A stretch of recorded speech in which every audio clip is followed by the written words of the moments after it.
Turning now to Southern California, where the death toll from last week's storm and mudslides now stands at 20. 4 people are still considered missing since mud flows ripped through the region, and search crews are now transitioning from rescue to recovery mode.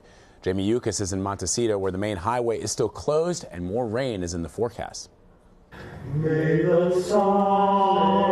A candlelight vigil filled the Santa Barbara County Courthouse grounds Sunday night.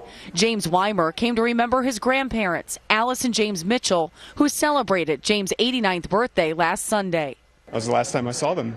I love them so much. Cleanup and search efforts are continuing around the clock. Crews are focused on the difficult task of finding the bodies of those still missing. It was apocalyptic. This is what David Grokenberger and his family saw early Tuesday morning. It was coming up the stairs. It blew out walls. I looked and I went, we can't get in the car. It's being swept away by a 5-6 foot wall of mud and debris. Workers rescued the family of 3, leading them through the wreckage. There was a reason that we're still here, and there's a reason that house protected us. Officials say the 101 freeway acted as a catch basin for massive amounts of mud and debris, preventing more extensive damage beyond it. They say they'll have a better idea today when it can finally reopen. Under normal flood conditions, the Santa Barbara area is protected by a series of debris basins designed to catch excess water and mud. Workers are now trying to clear them out ahead of possibly more rain this week. But officials say no drainage system could have handled last week's mudslides. It was a slurry with rocks that are over your head and entire trees. This is a debris flow of the likes we have not seen. And Jamie Yuccas joins us now from Montecito. Jamie, are crews making it a priority to clear debris basins and creeks before the next storm? And when is it expected to rain there?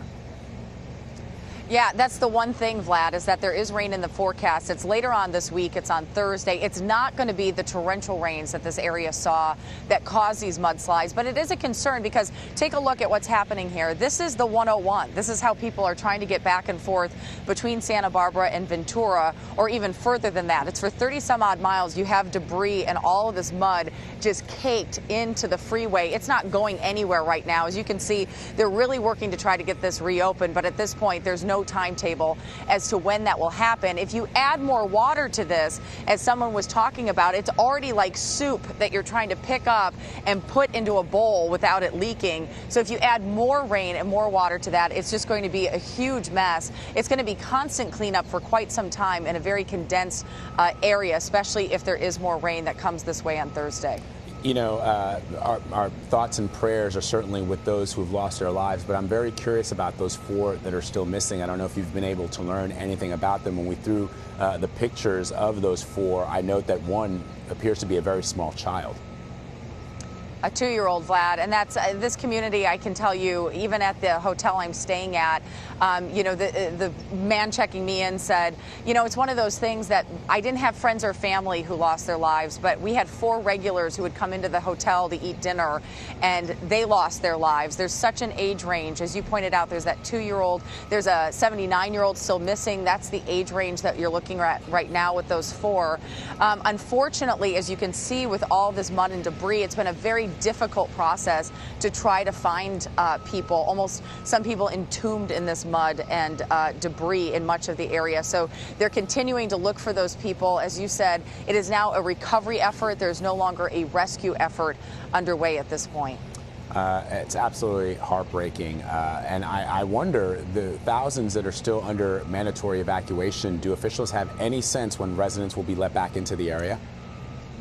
No, I want to show you what's happening. You can see so many cars along this road, right? And there's a number of trucks and crews, and you can hear the construction equipment throughout this area. The biggest problem is if natural gas lines are broken, they can't get chainsaws and other pieces of equipment in there to try to use because it can create an explosion, right? So they have to get the gas lines fixed before they can even start clearing away some of the debris. As I drove in here this morning, there were a number of crews trying to put power lines back up. So this mandatory evacuation evacuation order is going to be underway for quite some time. We know some people who didn't heed the evacuation order as well are now starting to run out of supplies. Many of them saying they have their car packed. They're probably going to have to leave sometime within the next couple of days because they're running out of natural gas or their power has not been restored and they're running out of food and water. So that's the main part of this area right now, is just trying to get those basic utilities back in order. And then, as you can see, then cleaning up the mud. As one city official said, they're not going to try to make everything beautiful either. They just want to try to get things back up and running at this point. There are 25 different bridges throughout this area, and getting this mud cleaned out of here is really priority number one. To give you an idea, Vlad, it's not just the people trying to return to their homes to see what is actually left, but there are so many people in this area that have to travel about 30 odd miles to jobs between Ventura and Santa Barbara. It's a 250-mile detour when you can't pass this road. So that's the biggest problem right now, is it's taking some people 4.5 hours to go that 30-some odd miles at this point because of the detours in the area. Jamie Yuccas doing some incredible reporting for us in Montecito, California. Jamie, thank you so much.